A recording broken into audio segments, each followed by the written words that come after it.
Good evening, Crime Talk aficionados. My name is Scott Reich, and this is Crime Talk.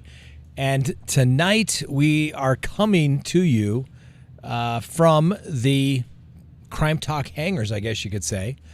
And you say, why are you not in the Crime Talk studio, Scott? Well, the reason why I'm not there is because it was such a nice day out today. I think it was almost close to 70 degrees here in Denver. After we've had several weeks of just crummy, cold weather, I thought, wouldn't it be nice if we could just kind of sit outside? This is almost sitting outside. I'm not sure if you can see. I guess off that way, if you go that way, there's literally you can see the runway and a beautiful view of downtown Denver. And what this also provides is, as we progress through the evening, well, Scott may have a cigar. Once again, Frank and Julie are more than welcome to try a cigar if they choose to do so. But I will definitely be partaking of a cigar. And now you may ask yourself, Scott, what are we going to be talking about out here at the hangar? We're not talking planes. No, we're not going to talk planes. We're going to talk Barry Morphew. I hold in my hands the motion for sanctions that's been filed by the defense in this particular case, Miss Iris Itan. And, well, what's the word I'm looking for? She is not pulling any punches. Basically, she's saying that the prosecution has failed to produce exculpatory evidence that is favorable to the defense, that the prosecution has an absolute duty to turn over at any time that they receive it. And they failed to do it. But wait, there's even more. The biggest thing is that the lead detective, the lead investigator from the Colorado Bureau of Investigations, when he was conducting an internal affairs investigation regarding, this was, I'm assuming, the firearms incident, the negligent discharge of a firearm.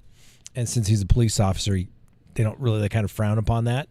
And so they're conducting it. And he basically says the DA's office completely screwed this thing up. They filed the case too early. It was in no way ready to be filed in the way that it was, and that it should not have been filed so early. So we'll just kind of go through this and we'll talk about it. And, you know, the first stuff's pretty. It's a supplemental motion for sanctions.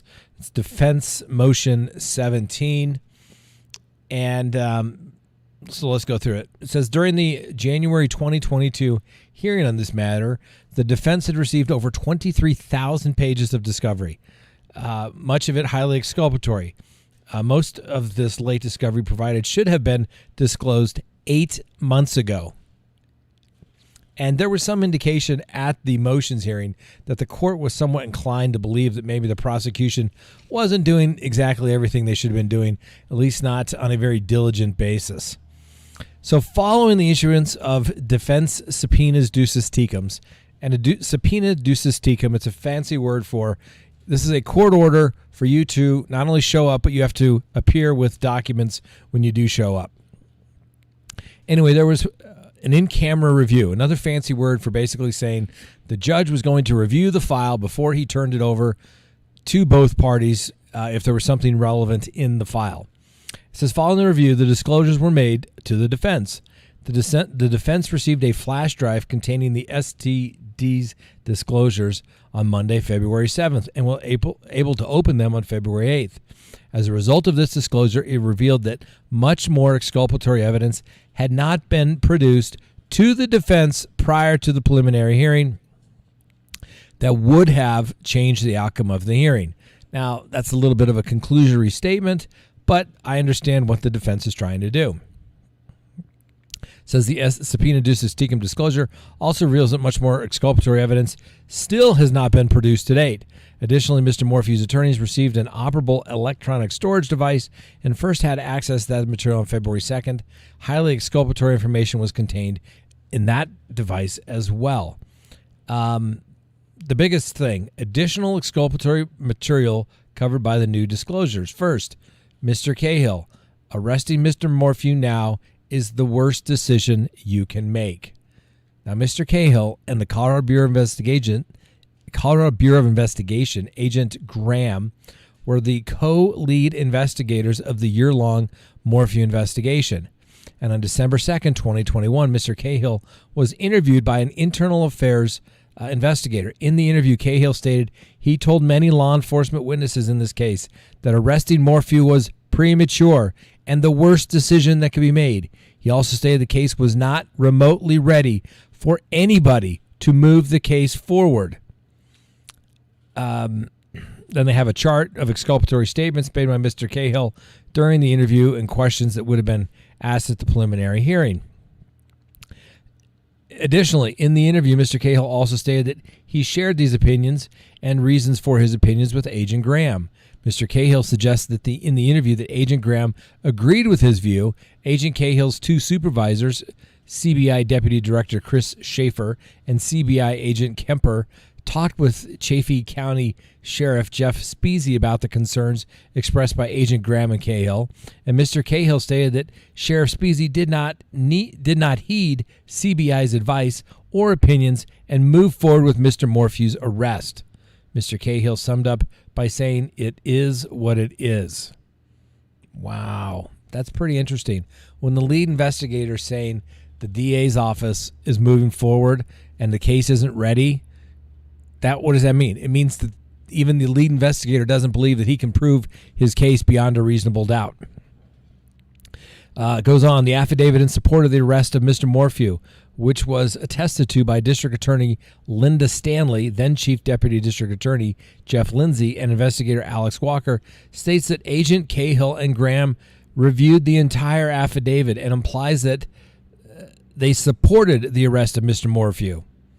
Aside from Mr. Cahill's misrepresentations about how little of the affidavit he reviewed, and they attached the transcript, where Mr. Cahill's statement made during his internal affairs interview that he did not believe the arrest should have been made also directly contradicted the affirmations made by the district attorney's office in the affidavit to arrest Mr. Morphew. They go on to say that in the discovery thus far, the prosecution has not provided a single email, document, text, or report documenting that Mr. Cahill and or Agent Graham and other CBI supervisors communicated this exculpatory information to other law enforcement witnesses or individuals. The DA's office, which includes the CBI's opinions that Mr. Morphew arrest was premature and was the worst decision that could be made. Nor have they discovered produced by a single member of the prosecution team disclosing the basis and underlying reason for CBI's opinion that more investigation and evidence was needed to be attained before ever, if ever, arresting Barry Morphew. Due to the lack of production of this information prior to the critical hearings on August 9th, 10th, 23rd, 24th, September 17th, October 3rd, November 9th, and the following hearings in 2022, which include January 23, 24, and February 1st, the defense was unable to reveal or present in court the fact that the arrest affidavit contained falsehoods and misrepresentations. The defense was unable to investigate and present this highly exculpatory information in the preliminary hearing and in the multiple hearings thereafter.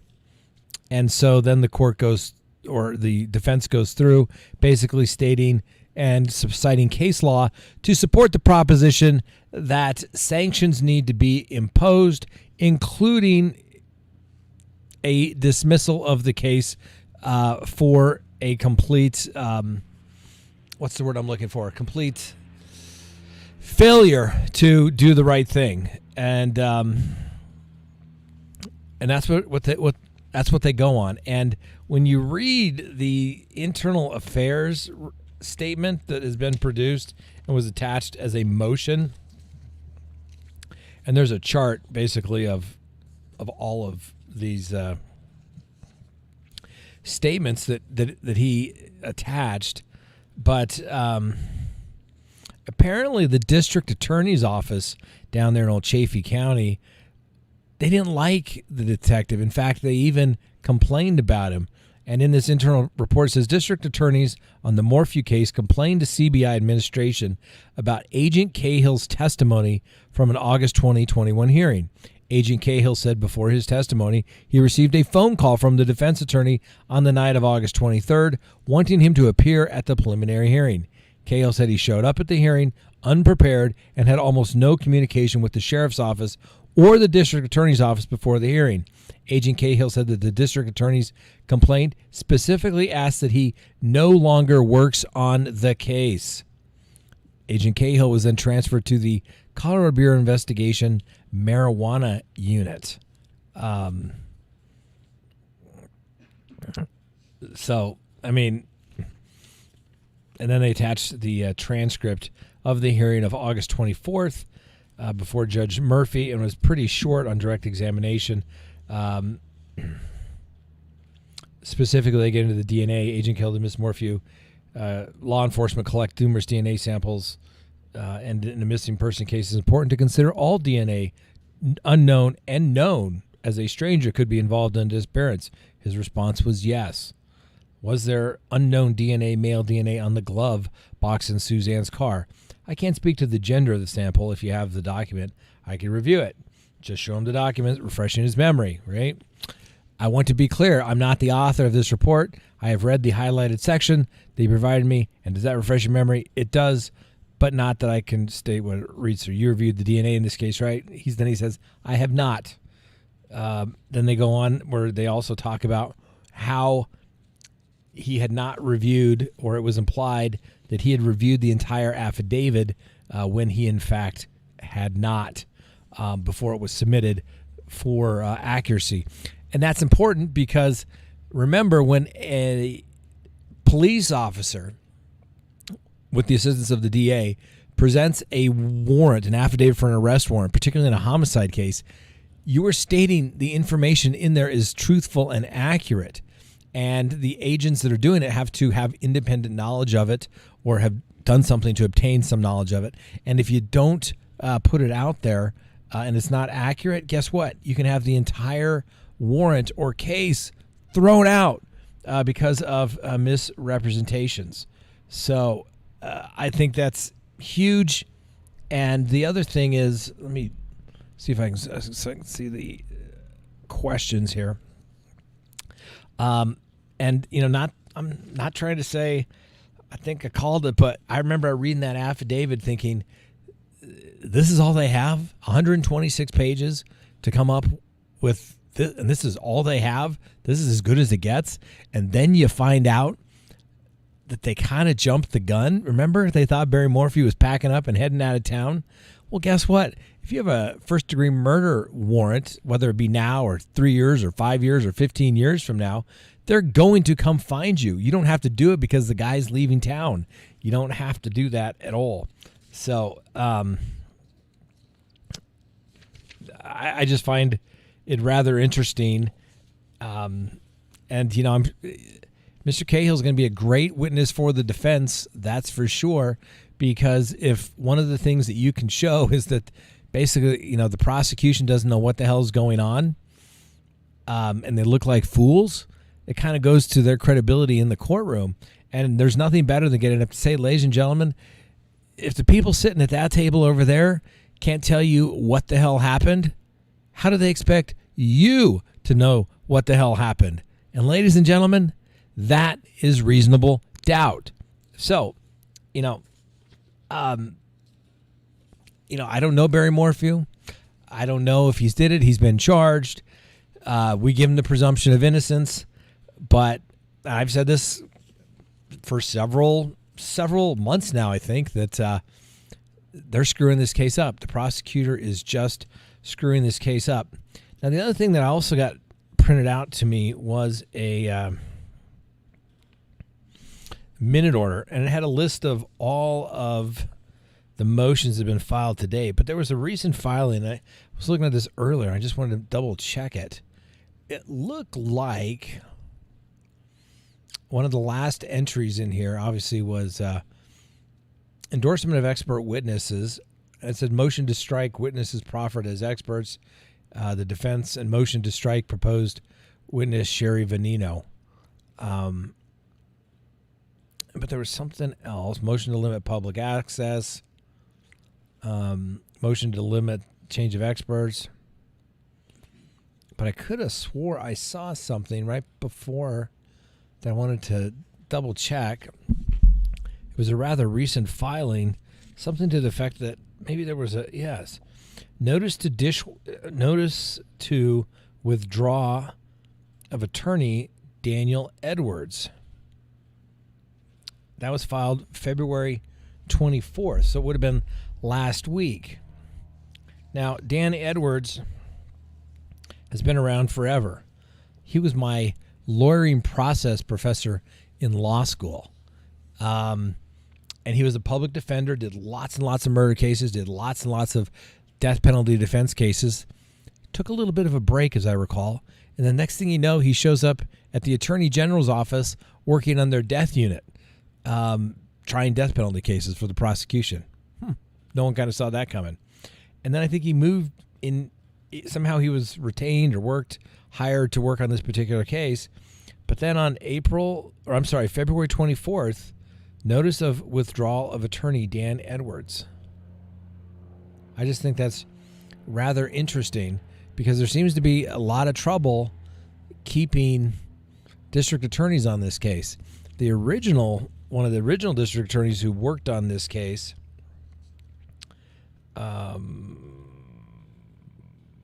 what was his name early on?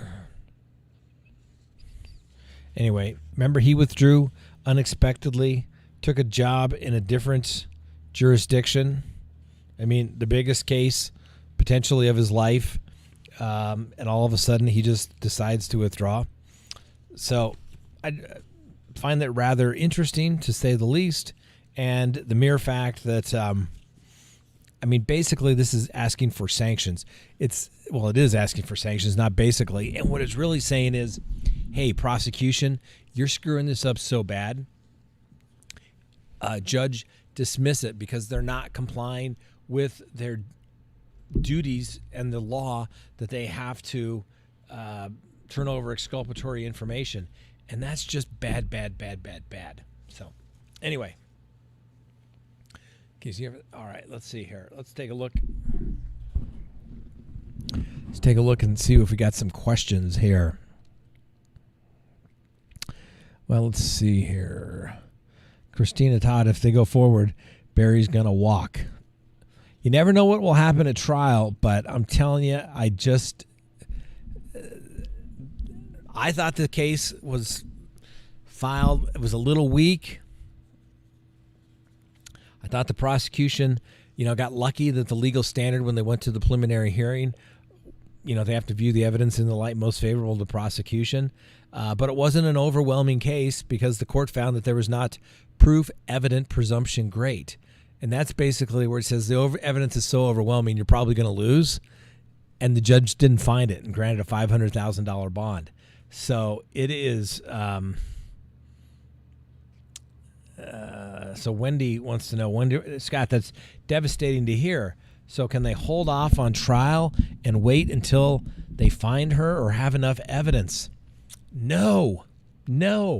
That's why the prosecution, when they file a case, they're saying, we are ready to go. We're ready to go to trial within the statutory time in which the state has to do it, which is 6 months from the date that the defendant enters a plea of not guilty here in the state of Colorado. And so the bottom line is, no, he's set for trial in May, okay? There's still stuff that hasn't been turned over. We're in March right now, right? March, April, first part of May. I think it was May 20th, I think, is when his court date. For some reason, May 20th comes to mind. But maybe it was the first part of May. But the reality of it is, you've got expert disclosures 45 to 60 days out, which means if you don't have it and you don't have it turned over by then, guess what? You're not going to be able to use it at trial. The prosecution has really, really messed this up. May the 3rd. So we're literally 60 days from trial. expert disclosures. There was one of the minute order entries was they wanted like additional time to disclose experts, and the judge was like, no, the order is fine. Let's just go with what we got here. Oh, look at this. When you go look at the minute orders, this is really the gut of any case, okay? So February 17th, proposed order. Motion to dismiss count 3. Order regarding motions to dismiss count 3.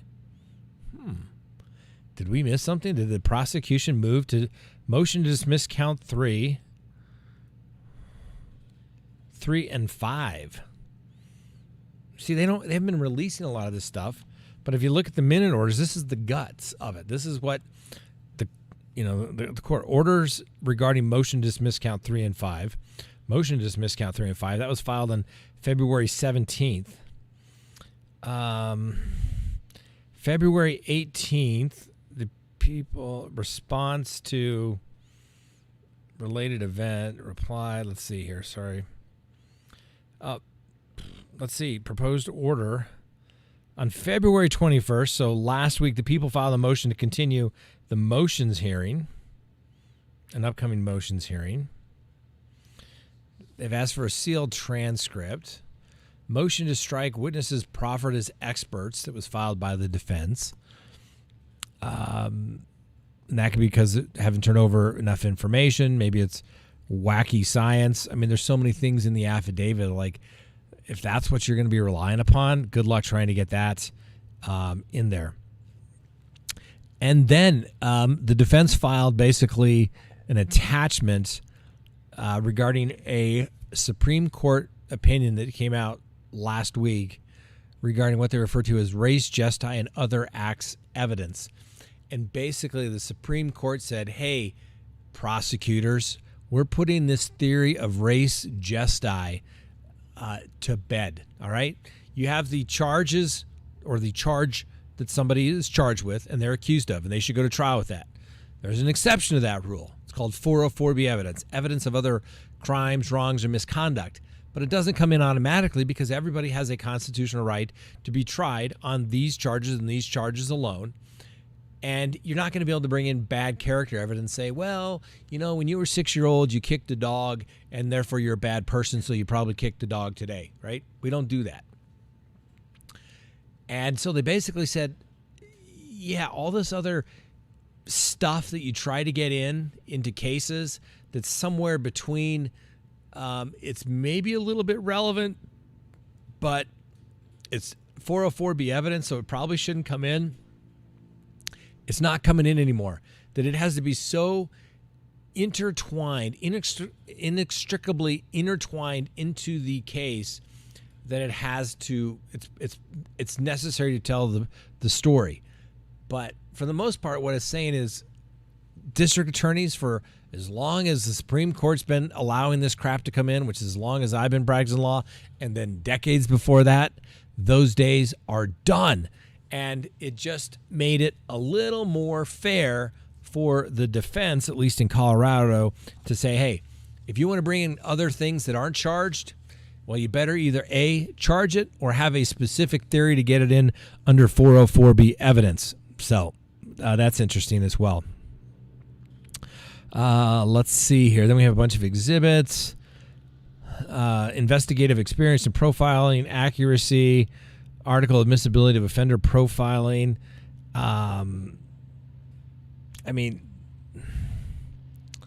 Notice of court regarding the abolition of the res gestae doctrine.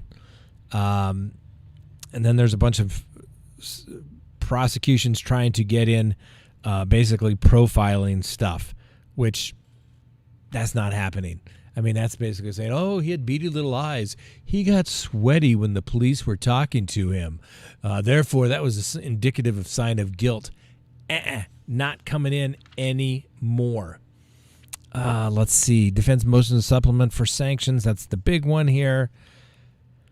Defense response motion to dismiss counts 3 and 5. Motion to strike proposed witness Sherry Vivino. Supplemental notice of expert witnesses, Sherry Vivino. Motion to allow attorney Robert Weiner to appear by interactive audio-visual device.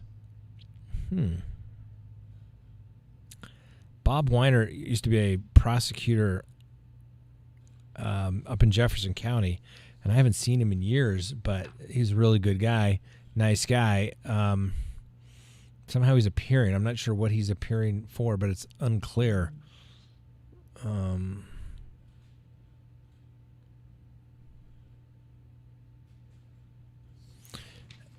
Let's see. The court found that there was a case management order. Okay, this is good. The court found there was a case management order issued in this case that clearly defined the people's obligation to make disclosures of witnesses. The people have not complied with that order. The court found the people confessed the defendant's motions 38 and 38A and granted the motion. The people shall not present any profiling testimony at trial through lay or expert witnesses. Boom. Okay. Witness profiling, not going to do it. Oh, he did. Yeah. That's not evidence. That's speculation. Then it goes on, these minute orders. I'm telling you, this is like a treasure trove here. File date, scheduled events, scheduled date, time, room, appear to expert witness. The court will sustain any objections made if this testimony is offered. So basically telling the prosecution, don't even try. It's not coming in.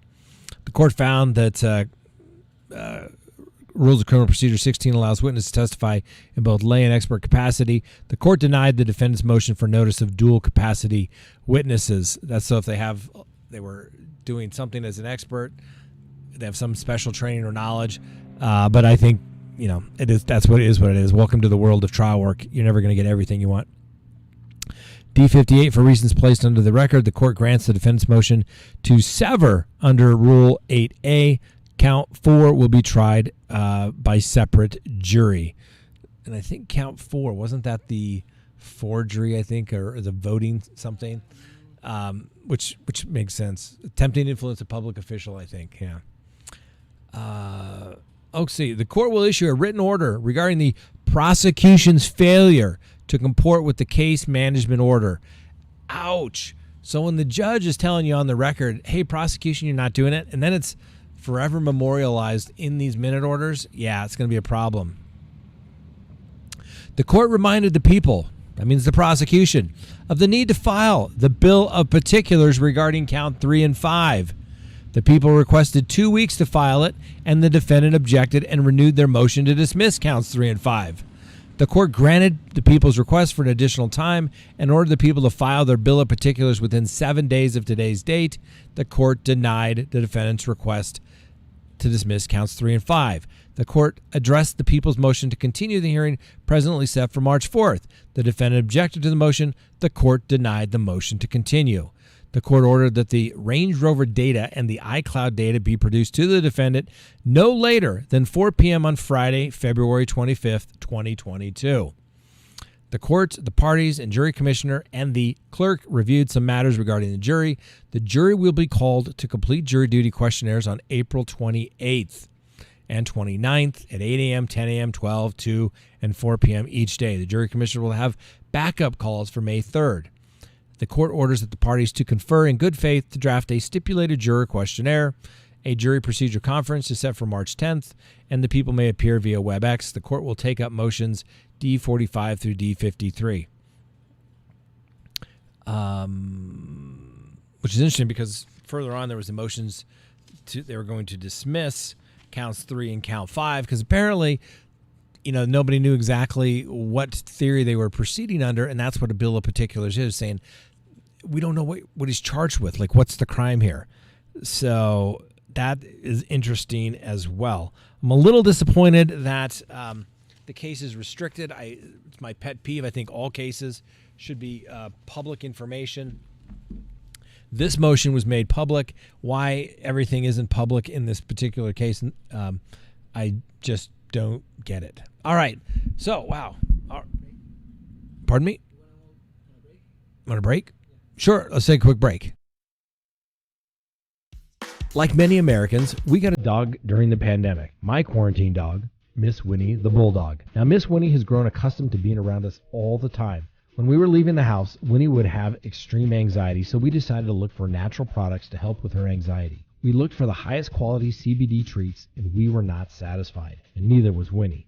So we created a high-quality CBD product that absorbs faster and provides the required results faster. Baked in Colorado, CBD treats and beverage enhancers are made with nanotechnology. The nanotechnology makes the CBD extraction more pure, also allows for Baked in Colorado products to work faster. Baked in Colorado products can help reduce your pet's anxiety, ease joint pain, and help with your dog's skin problems. Go to our online store and see what Baked in Colorado product is best for your dog. When you order at bakedincolorado.com, enter code WINNIE and receive 15% off your first order. We have a 30-day money-back guarantee. If your dog does not experience the desired results in 30 days, return the product and we will refund your money. No questions asked. All right, so we're back. So right before the break, we were talking about the Barry Morphew matter. And during the break, I was looking at the questions that are coming up here on the live chat.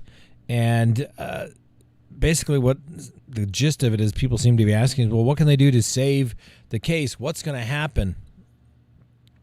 What can they do? Can they dismiss the case and then come back later? Well, that's an interesting question, okay?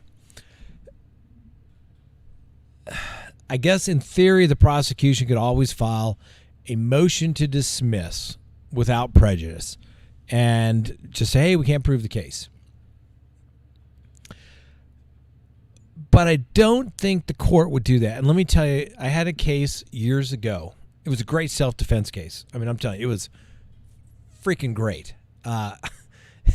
Somebody comes on somebody else's property. They say, don't do something. The person gets out with a gun. My client's literally like, get my gun, get my bullet. It was like Barney Fife moment. Get my gun, get my one bullet. And, warn the guy, if you come any closer, I'm going to shoot. And then, the client shoots, boom, dead. And we're ready to go. We're like, let's go to trial. We're going to do this thing. And the DA files a motion like a week before trial and says, motion to dismiss. And so you're like, okay, well, yeah, we won. The case is dismissed. But now what? What do we do? Well, obviously, they're just going to come back and refile down the road. But the court made it very clear. One, they got it on the record why the people were not able to proceed. And, basically filing their case prematurely is not an excuse. I think the judge would say, you can dismiss this case, but you're not bringing it again at all. And I think that is what would have to happen in this particular case. The prosecution would have to articulate the reason for not being able to go forward. And if the court would say, okay, I'm going to grant this motion to dismiss, and there's not really with prejudice or without prejudice in a criminal case. You hear that a lot of times in a civil case where they say, oh, there's a motion to dismiss with prejudice, which means they can never refile, or without prejudice, we can refile. Well, usually you can refile anything as long as it's not outside the statute of limitations. And obviously homicide has a statute of limitations there is none, at least that I am aware of any state as it relates to that, for first-degree murder. So they could always attempt to do that, but I think a judge would look rather skeptical upon any of refiling and may actually say, if you dismiss your case, this is what's going to happen.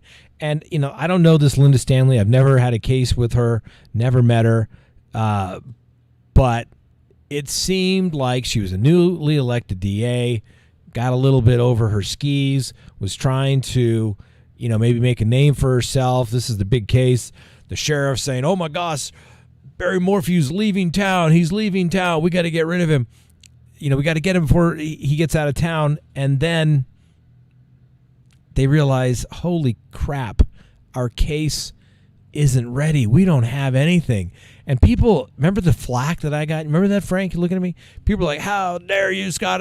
There's 126 pages of guilt right there. And I'm like, I've never seen an affidavit. And every judge has said, I've never seen an affidavit in a homicide case that went that long. 126 pages. I was reading an affidavit in a homicide case today. It was 6 pages. 6 pages. And most of that's telling all the training experience.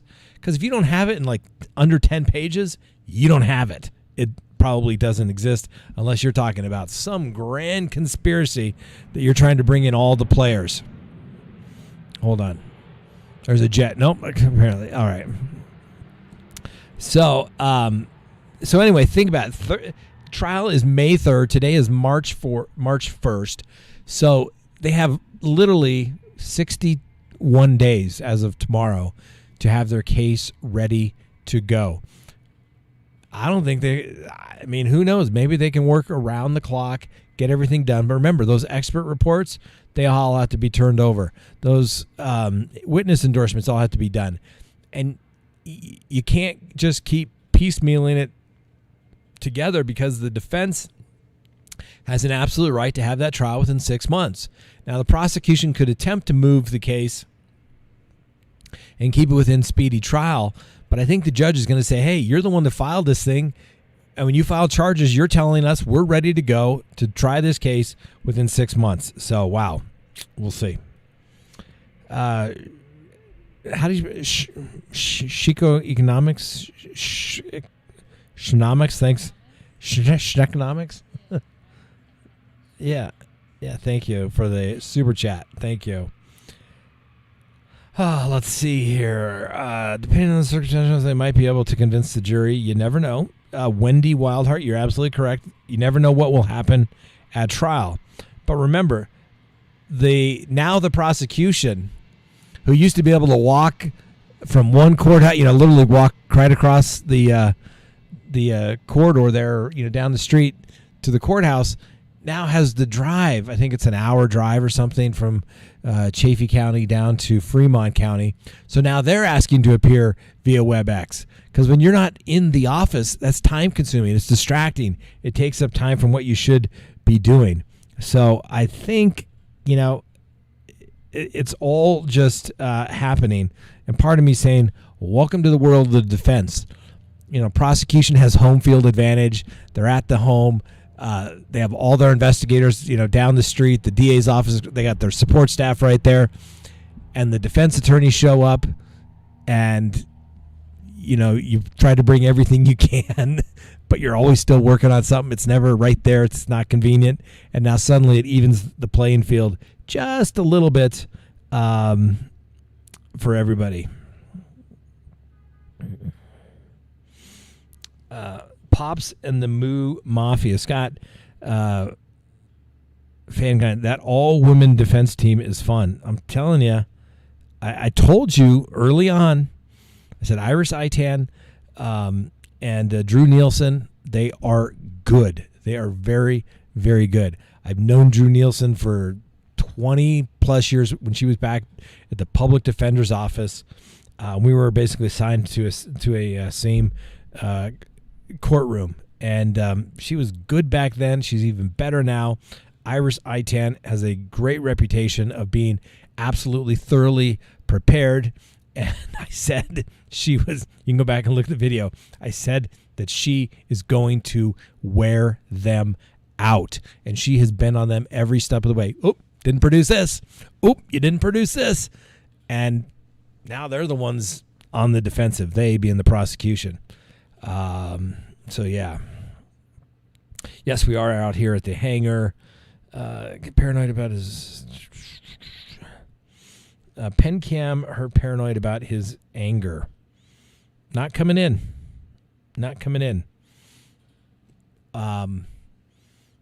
Remember, hearsay. It's an out of court statement by another. So someone other than the person on the witness stand being offered for the truth of the matter asserted, right? Why do we do that? We only allow in statements that are going to be subject to cross-examination, which is, the Confrontation Clause of the United States Constitution. Pretty significant. You have a right to confront and cross-examine your accusers. That's why people don't get up in court and say at trial, preliminary hearing's different, but a trial, remember, people only get to testify as to what they personally saw, what they heard, okay, but not what somebody else spoke. What somebody else said is hearsay. It's an out-of-court statement being offered for the truth of the matter asserted, and that's hearsay. So whenever you ever hear a court proceeding and somebody says, I was there and Joe Smith said blank, objection, hearsay. When in doubt, object, always object. It's hearsay in a court of law. If that statement's coming in, you have to be able to have it subject to cross-examination. So all those text messages about, oh, Barry's a mean guy. Oh, Barry, I'm afraid of him. Guess what? Not coming in. Okay?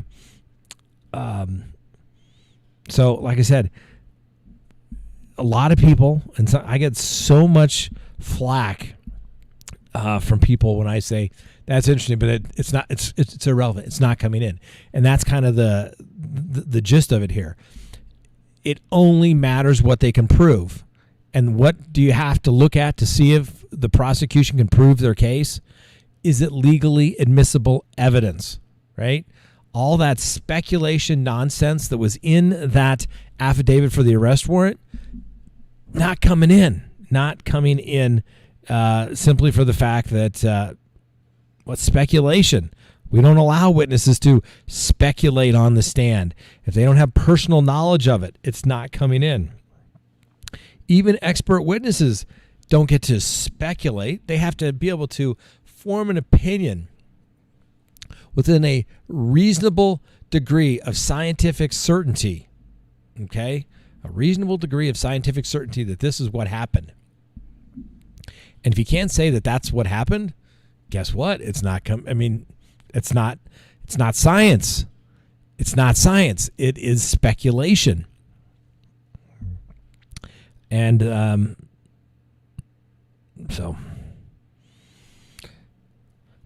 LA or law, so many peculiar behavior, call a duck a duck.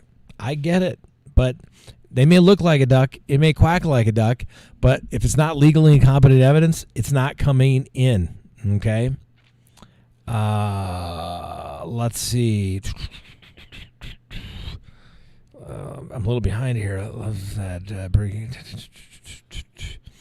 agree with Scott. This is 100%. The prosecution went to the media for conviction and fell miserably short. That was D.F. Ballou, D.F.B.L.A.L.L.O.U.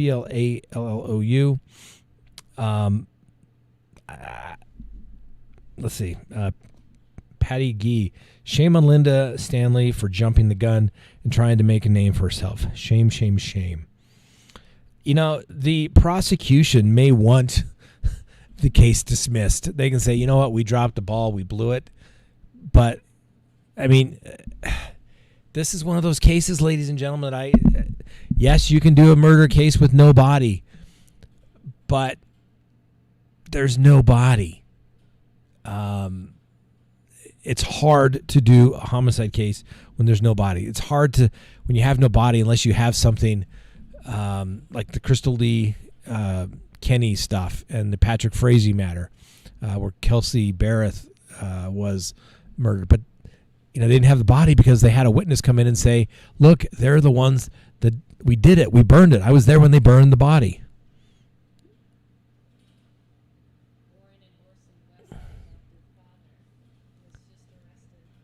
Ooh. Wow. No, some breaking news, huh? Wow, I wonder. Ooh, but see, they were patient, weren't they? They waited him out. Yeah, so the little breaking news here, right here, live on Crime Talk. We always try to bring you some breaking news, right? The adoptive father for Orrin and Olsen West, remember the little, were they 2 years old or something out in California, and they disappeared, maybe 3 or 4. We had to pull that up, but apparently the dad was just arrested and charged with murder. Let's see here. Breaking news, because but once again, do they have a body? Let's see. Breaking news here. Stunning development occurred. A case has been missing California brothers, Orrin and Orson West, filed Tuesday against Trezell West, their adoptive father. Trezell West was not listed in custody as of 5 p.m. He's charged with 2 counts of second-degree murder, 2 counts of willful cruelty to children, and falsely reporting an emergency. Orrin, 4 and 3-year-old Orson were reportedly last seen December 21st, 2020, playing outside the home where they lived with the adopted parents, Trezell and Jacqueline West. They were reported missing to the California City Police Department that day. The department searched the home and brought the Wests in for questioning. They said the foul play was suspected, but they couldn't find anything. 30 degrees that night. $100,000 reward was being offered. Took over the Bakersfield Police Department took over the search. Said 44 search warrants have been served, 83 people interviewed, 170 items of evidence seized. Police said 16 mass area searches.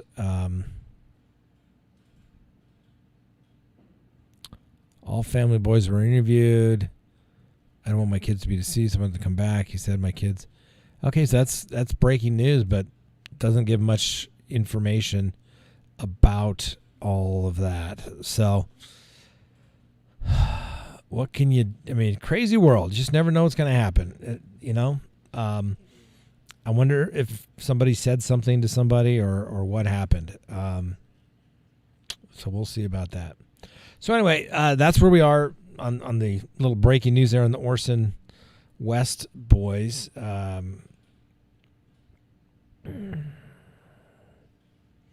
So, everybody wants justice for sure. If, obviously if somebody did it, they need it. So jumping back to Barry Morphew, I thought this case early on was difficult because the prosecution didn't have a body. They didn't have somebody that was actually saying, I know what happened to the body. You're not going to find the body because, we buried it, chopped it up into little pieces, something along those lines. There's nothing along there that indicate that's the case. So, we're just going to have to wait and see. But I think that, what's the word I'm looking for? I think that prosecution's going to have the time. Gene Panek, P-A-N-E-K, Panek. What about photos of scratched nail marks on Barry's arms and hands? What about it? Those were taken a couple days later. The guy works construction. His house is surrounded with bushes and trees. I remember last spring, I remember trimming bushes, and you would have thought that it looked like I was attacked by a wild animal. It's one of those things that, as Freud said, sometimes a cigar is just a cigar. Don't read too much into it. It is what it is. You can make it be anything you want, but unless you can say with some certainty, like somebody saw it, that's why these cases are hard. It's like, why is a DV case hard? Well, they're difficult because this stuff takes place in private. It's not like it's out in the whole world to see. So you have to be patient. And when you got your own lead investigator saying the case was filed prematurely and he hasn't worked on the case since and they haven't really developed any new leads, and when your own investigator saying it wasn't there, which brings me to a bigger issue. It wasn't there, but yet the court filed it. The court said, arrest the guy, right? Did they ever? No, because I'm not saying it's awkward, being an officer of the court. But if it wasn't there, the court should have just said, this is not probable cause. Come back when you got some real evidence. And the court didn't do that. So this guy gets arrested, and I'm not, the court's found probable cause, fine. The court's got immunity, can't sue him. But the guy's had to hire an attorney, post a $500,000 bond, have his life turned upside down, be accused of the death of your wife, right? And if this case gets dismissed or he wins a trial, is he going to get an apology from anybody? No. Now, the other thing that was in that internal affairs report is that the officer was a little concerned, he's being sued, right? as you remember, the Barry Morphew, through some different attorneys, but obviously working in coordination with his defense attorneys, filed a civil suit against all of the officers and DAs, investigators on the case, saying that they basically ignored evidence, violated his rights by going forward with this. And guess what? So it looks like they have some pretty good evidence when your own witness says, yeah, I wouldn't have filed the case against the guy. I mean, that's devastating.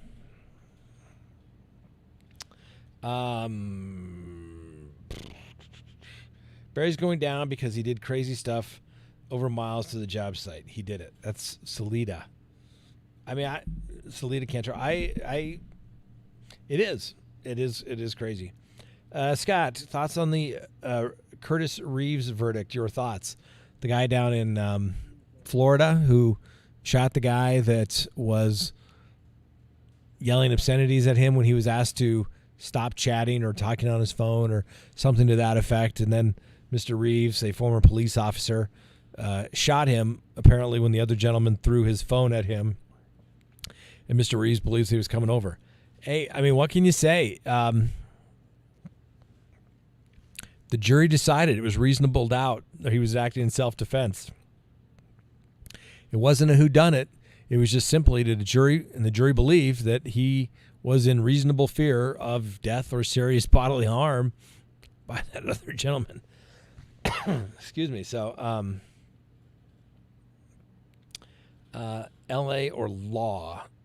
Scott, why don't more defendants choose trial by judge? Well, it's easy. Most judges are former prosecutors, and they still want to be a prosecutor.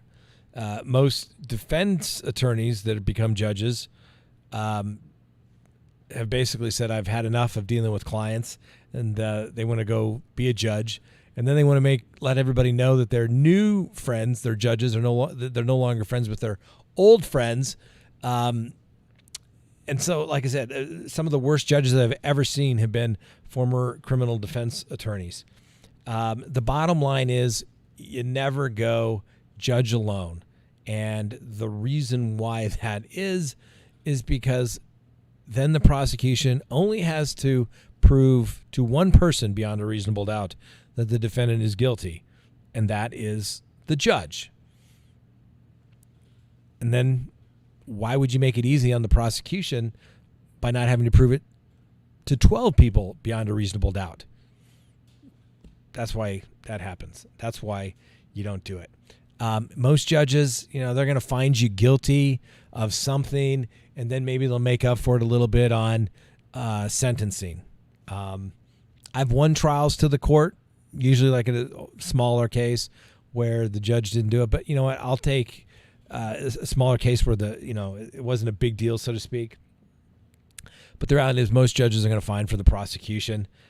That's what they do. There are not many judges out there that will find somebody not guilty. Although I am aware of one case, I didn't handle it, but that judge is now on the Colorado Supreme Court. And it was a sex assault case where he found him not guilty, where the defendant had been accused of something in a previous case, and he thought he was innocent. So he literally had a waiver written up, because I remember I watched part of the trial because I knew the attorneys that were doing it. He had a waiver written up saying, we're dating.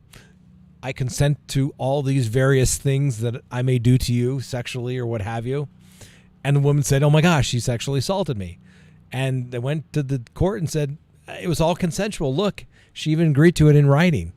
And the judge found him not guilty. Just Jake. Scott, loosen up the tie. Get comfy in the chat. All right, yeah. Let's have a cigar here. Are you guys getting chilly? It was so nice today, but you guys are looking all like you're bundled up. It's dark outside there. Reeves walks away. Why 8 years to trial? Well, the Reeves, as I understand it, they filed basically, hey, he should be found not guilty as a matter of law, judge. He was Florida stand your ground law, and the judge denied it. They appealed that up to the appellate courts, which takes a couple of years. Then COVID hit, back and forth procedural things. Ultimately, the case gets decided. Wendy Wildhart's DNA could be a mechanic who worked on the car, referring to the DNA found in the glove box of Suzanne Morphew. It could be something absolutely innocent, as the mechanic worked on the car, or it could be the real killer was involved in it, which goes to, if you don't know, you can't, that's not coming in. Apparently the DNA comes back to some sort of registered sex offender that resides in Arizona. So, that's pretty significant.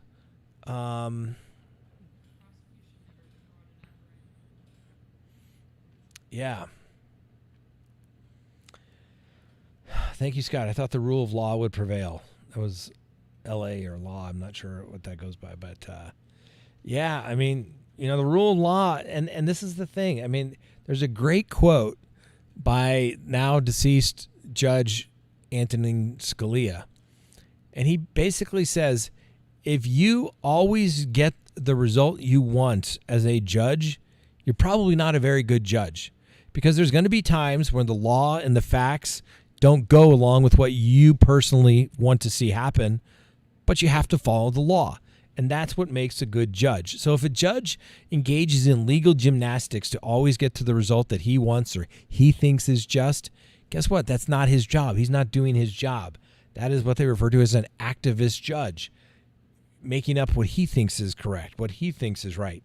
Well, the legislature is the ones that drafts the law, and if the legislature drafts the law a particular way and the language comes out as such that it doesn't result in a just result, guess what? Don't blame the judge. If the judge is doing his job, go blame the legislature for poorly drafting laws. Scott, what about the room bleach smell? And hotels said they hadn't cleaned. Employees said they had nothing to do with the job site out of town. Thanks for watching. Pleasure. Salita, the room was also above a swimming pool that they apparently were disinfecting quite heavily because of COVID.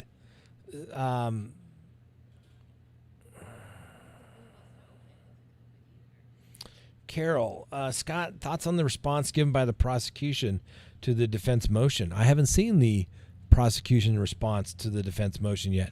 This was just filed, I think it was made available today to the public.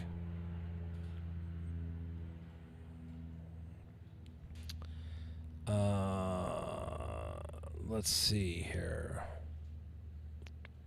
Yeah, I haven't seen the prosecution response.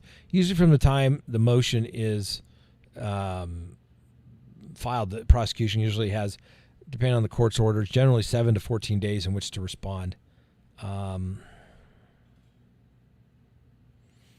Scott, thoughts on the... Are we missing something here, guys? Because thoughts on the response from the prosecution on the motion by the defense, please.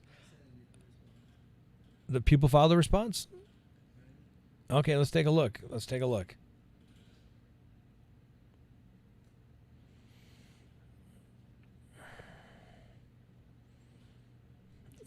Oh, it should be coming? Okay, hold on. Here we go. Let's see here. People's response.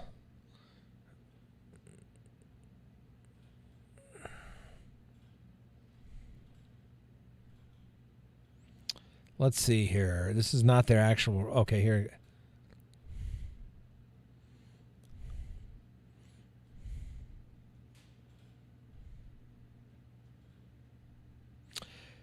Response to defense motion. Okay, here we go.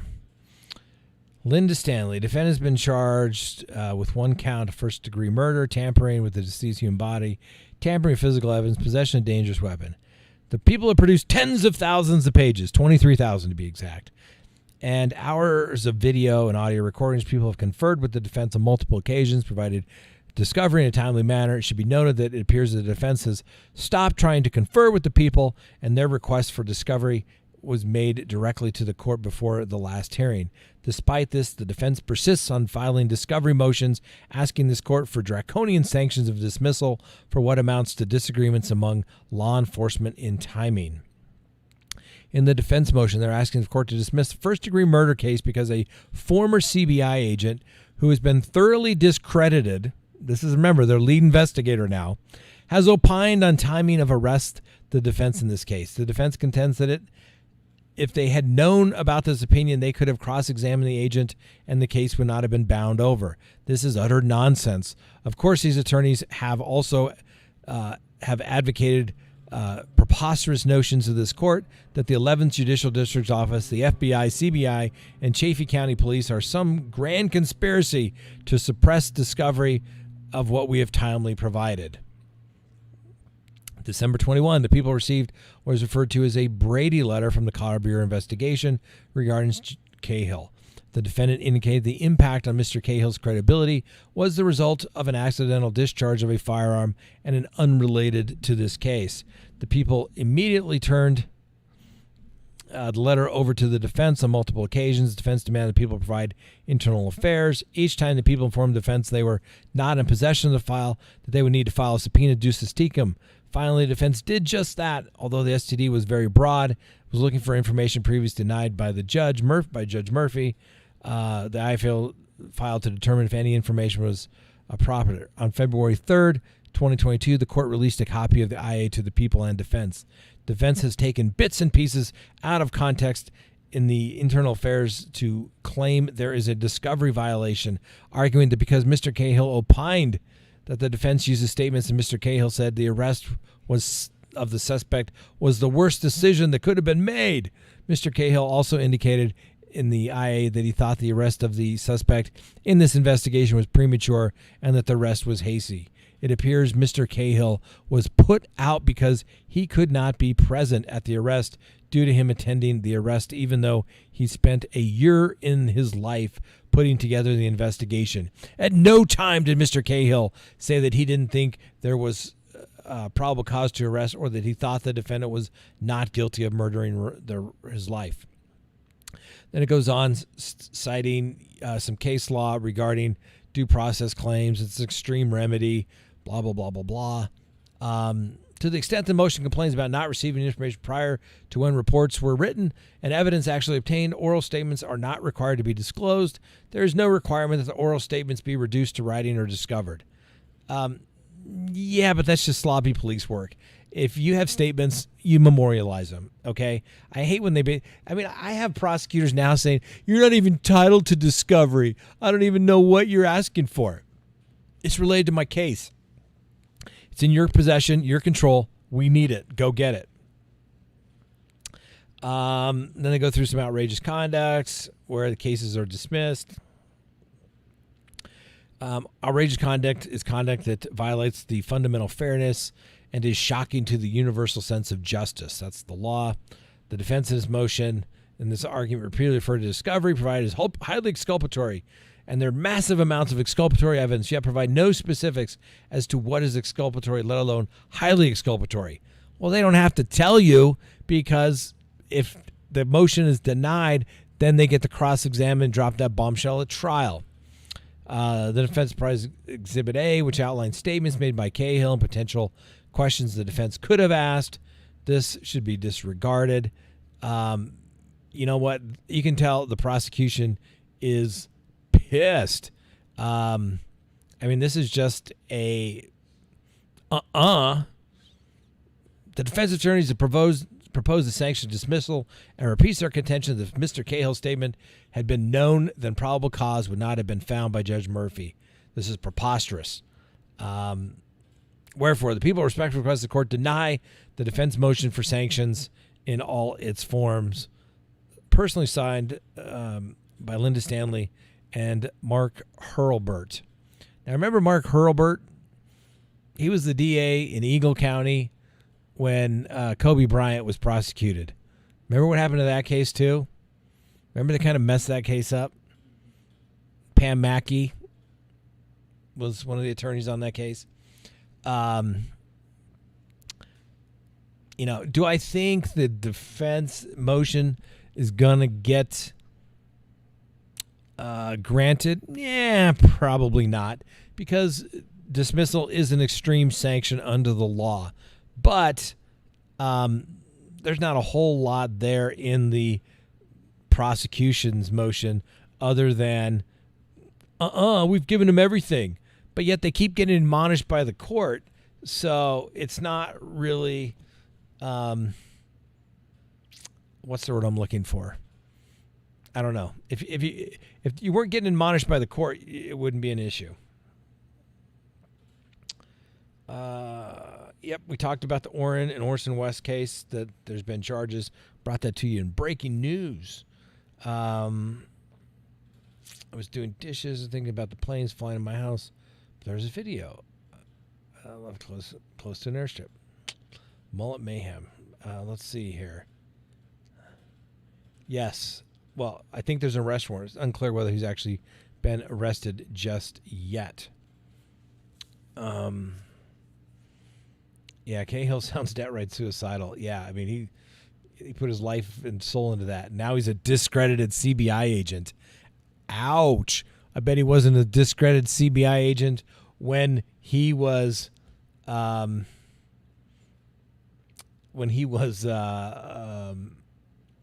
the word I'm looking for?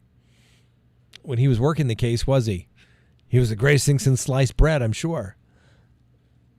Scott, how come they're not going after the parents of the New York City subway guy who beat the one with the baseball bat? They're just as guilty as the Crumleys. Well, that's the whole point. At what point does it stop, right? Let's see. Delina, did Barry take a polygraph? I don't believe he did. And it wouldn't matter. It's not admissible. Polygraphs are junk. Polygraphs are absolute junk. It is simply a tool of interrogation, and any good polygrapher will tell you that. They don't care what those little things are saying.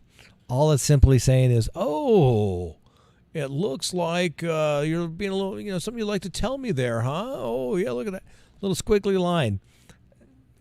And the guy could be breathing perfectly fine. And so, yeah, don't put any faith and trust in a polygraph test. It's like some people saying, did you notice when they read the charges, he quivered his lip or, he blinked? Well, maybe he just does that. You ever seen people get in public speaking or nervous situations? I've seen people do the craziest, darndest things. S. Brooke, you would think that they, being the prosecution, would just hand everything over and would it. And I'm telling you, you have a great prosecutor when he says or she says, I'm going to give the defense whatever they want, and I'm still going to convict your guy. I'll give you whatever you want. You want it, I'll get it for you, right? They're going to say, because your guy's so guilty, it doesn't matter. On the defense perspective, if you can make it look like they're not turning it over, they're being, a little shady with stuff, delaying it. We don't have to turn that over. And the judge is like, no, you have to turn that over. It makes them look bad. And I tell you, in front of a jury, the defense is going to be just eating that up, and it's going to be interesting to watch. I can't believe May. We should just go down and just camp out. We should just go down to Fremont County and Canyon City. We go down to Canyon City, do the Royal Gorge. We could just make a trip of it.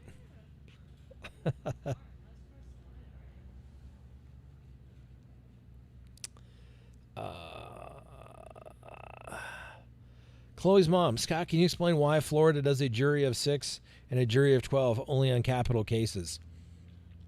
No. I don't know what the exact rule is in Florida, but most cases, generally felony cases, are 12. 6 here in Colorado. It can be as little as 3, for example, like in a municipal court case. But usually felonies is 12. I don't think I've ever seen anything other than a felony. But, the legislature can say we're going to do a trial of, 1, 2, 3, 4, 5, 6. When I was in the military, you could be down to 3, 5. It just depends. So, KDH, there's not much besides prisons in Canyon City. Well, that's true. I mean, we can go take a tour of all the, like, ADX and see where, like, El Chapo is and stuff like that, We got the federal ADX. Well, they're not going to give a prison tour. I had to go see a client there once, and I had a client that spent like 12 years at ADX. in like solitary down there. It's a crazy place. Man, I can't believe lie detectors are still being shown in movies. Yeah. So, all right. Well, can you believe that it has already been over an hour? Did I miss any super chats? Denise Ropon, why did Received only have a jury of 6? It must be a specific rule down there in Florida. I don't really know. I would have to ask a Florida attorney. And but this, like I said, the legislature can limit it. I don't know. There may be some rule as to that. I've never done a felony trial with less than 12, but it's not impossible, other than in the military, so to speak, where it could be less. So I think we covered. I mean, got the defense motion, and then that motion's put out. The prosecution motion is, we're doing everything right. I don't think the judge will grant it, but it sure is. I mean, the defense strategy is working, right? Now they've raising this aura of doubt as it relates to their own lead investigator said, right? The lead investigator saying it was terrible to arrest him too early. There's not enough evidence. That's what everyone's going to think about it. So, yeah.